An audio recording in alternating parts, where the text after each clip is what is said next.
Good morning বন্ধুরা। আজ হলো 12 মার্চ, বৃহস্পতিবার। আজকের বরাক উপত্যকা তথা আসামের শ্রীভূমি, শিলচর, হাইলাকান্দি এবং ভারতের বিভিন্ন প্রান্তের আজকের সকালের বিশেষ বিশেষ খবরগুলি হলো: বরাক উপত্যকায় ছেলেধরা আতঙ্কে ক্রমেই উদ্বেগজনক পরিস্থিতির সৃষ্টি হচ্ছে। বিভিন্ন এলাকায় সন্দেহের বশে একের পর এক ব্যক্তিকে আটক করার ঘটনায় বারবার উত্তেজনা ছড়াচ্ছে জনতার মধ্যে। এবার কাছাড় জেলার বড়খলা বিধানসভা এলাকার জারৈলতলায় ছেলেধরা সন্দেহে 2 ব্যক্তিকে আটক করা হয়েছে। বুধবার এই ঘটনাকে ঘিরে জারৈলতলা বাজার এলাকায় টানটান উত্তেজনার সৃষ্টি হয়। স্থানীয় সূত্রে জানা গেছে, হঠাৎ 2 অচেনা ব্যক্তির চলাফেরা দেখে এলাকার মানুষের মধ্যে সন্দেহ জাগে। মুহূর্তের মধ্যেই খবর ছড়িয়ে পড়লে বাজার এলাকায় শতাধিক লোক জড়ো হন এবং ওই 2 ব্যক্তিকে আটক করেন। পরে তাদের বিভিন্ন প্রশ্ন করা হলে সন্দেহ আরও ঘনীভূত হয় এবং এলাকায় উত্তেজনা ছড়িয়ে পড়ে। খবর পেয়ে বড়খলা থানার পুলিশ দ্রুত ঘটনাস্থলে পৌঁছে জনতার হাত থেকে 2 ব্যক্তিকে উদ্ধার করে থানায় নিয়ে যায়। ধৃতদের মধ্যে একজনের নাম দিলীপ সাহু বলে জানা গেছে, তবে অপর ব্যক্তির পরিচয় এখনও জানা যায়নি। বর্তমানে 2 ব্যক্তিকে থানায় রেখে জিজ্ঞাসাবাদ চালিয়ে যাচ্ছে পুলিশ। ঘটনার প্রকৃত কারণ জানতে তদন্ত শুরু হয়েছে। পাতারকান্দি থানাধীন দক্ষিণ করিমগঞ্জের বারোই গ্রামের চেরাগি শেরপুর জামে মসজিদের আর্থিক কেলেঙ্কারির খবর সামনে এসেছে। এই মসজিদের তহবিলের প্রায় 1 কোটি টাকা তছরূপের অভিযোগ উঠেছে। সংশ্লিষ্ট মসজিদের ইমাম তথা কোষাধ্যক্ষ হাফিজ হুসাইন আহমদ হুসাম এবং প্রাক্তন সম্পাদক নিজামুদ্দিনের বিরুদ্ধে ইতিমধ্যে তাদের বিরুদ্ধে থানায় এজাহার দায়ের হয়েছে।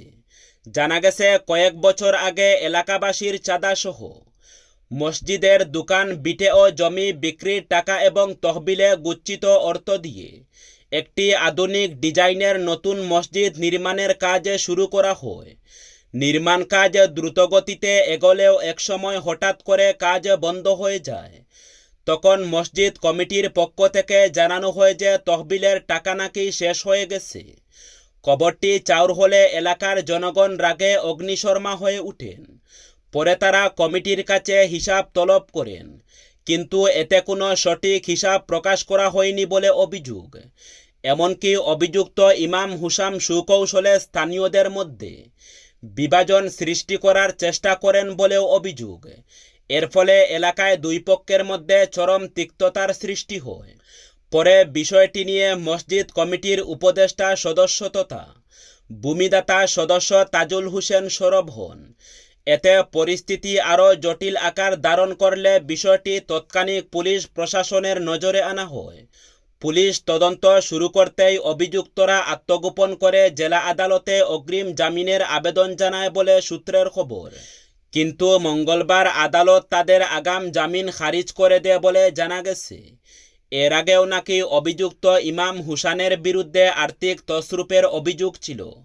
তাই স্থানীয়রা এ কাণ্ডের সঠিক তদন্তসহ অভিযুক্তদের সঠিক শাস্তির দাবিতে প্রশাসনের কঠোর হস্তক্ষেপ কামনা করেছেন। ময়দানে যারা কাজ করছেন তারাই বিজেপির টিকিট পাবেন। সবসময় যাদের কাজ করতে দেখছেন তারাই প্রার্থী হবেন। বিজেপির টিকিট প্রত্যাশীদের নিয়ে বুধবার এই মন্তব্য করেছেন মুখ্যমন্ত্রী হিমন্ত বিশ্ব শর্মা। তাছাড়া আগামী 17 মার্চে দিল্লিতে বিজেপির সংসদীয় বোর্ডের বৈঠক বসবে। সেই দিনই প্রার্থী তালিকা চূড়ান্ত করে ঘোষণা করার কথাও জানিয়েছেন তিনি। কংগ্রেস ইতিমধ্যেই প্রথম দফায় 42টি কেন্দ্রের প্রার্থীর নাম ঘোষণা করে দিয়েছে। কয়েকদিনের মধ্যেই দ্বিতীয় দফার প্রার্থী তালিকাও ঘোষণা করবে কংগ্রেস, কিন্তু বিজেপি এখনও প্রার্থীর নাম ঘোষণা করতে পারেনি। প্রদেশ বিজেপির নির্বাচন কমিটির বৈঠকে প্রার্থীর প্যানেল প্রস্তুত করে রাখা হয়েছে। সেই প্যানেল বিবেচনা করেই প্রার্থীর নাম চূড়ান্ত করা হবে। আগামী 17 মার্চে দিল্লিতে সংসদীয় বোর্ডের বৈঠক বসতে পারে বলে খবরে রয়েছে। বিজেপির প্রার্থী নিয়ে বুধবার মুখ্যমন্ত্রী বলেন, অগপ বিজেপির মধ্যে আসন সমঝোতা চূড়ান্ত হয়েছে। রাভা হাসাং যৌথ মঞ্চের সঙ্গেও সমঝোতা চূড়ান্ত। তাদের দেওয়া আসনগুলি বাদ দিয়ে বাকি আসনের প্রার্থীদের নাম প্রকাশ করবে বিজেপি। কিন্তু বিজেপির টিকিট কারা পাবে না দেখলেই আন্দাজ করা যায় না। যারা ময়দানে কাজ করছেন তারাই বিজেপির টিকিট পাবেন। সমগ্র দেশের সঙ্গে শ্রীভূমি জেলায়ও আগামী শনিবার জাতীয় লোক আদালত অনুষ্ঠিত হবে। শ্রীভূমি জেলা ও দায়রা জজের আদালত এবং মুক্কনে দণ্ডাধীশের আদালত প্রাঙ্গণে এই লোক আদালত অনুষ্ঠিত হবে। এতে জেলার বিভিন্ন আদালতে বিচারাধীন আপোষ মীমাংসাযোগ্য দেওয়ানি ও ফৌজদারি মামলার নিষ্পত্তি করা হবে। এছাড়া লোক আদালতে বিচারাধীন মামলা ছাড়াও মামলা দাখিলের আগেও বিবাদের নিষ্পত্তি করা হবে। শ্রীভূমি জেলা আইনসেবা কর্তৃপক্ষ থেকে জাতীয় লোক আদালতের সুযোগ গ্রহণ করার আহ্বান জানানো হয়েছে। শিলচরের কলেজ রোড এলাকায় লাভ জিহাদের অভিযোগকে কেন্দ্র করে উত্তেজনাপূর্ণ পরিস্থিতির সৃষ্টি হয়েছে। অভিযোগ কর্মসূত্রে ওই এলাকায় থাকা এক ভিনধর্মী বহিরাগত যুবক 3 সন্তানের জননী এক হিন্দু গৃহবধূর সঙ্গে সম্পর্ক গড়ে তুলে তাকে নিয়ে পালিয়ে যায়। ঘটনার খবর ছড়িয়ে পড়তেই এলাকাবাসীর মধ্যে তীব্র ক্ষোভ দেখা দেয়।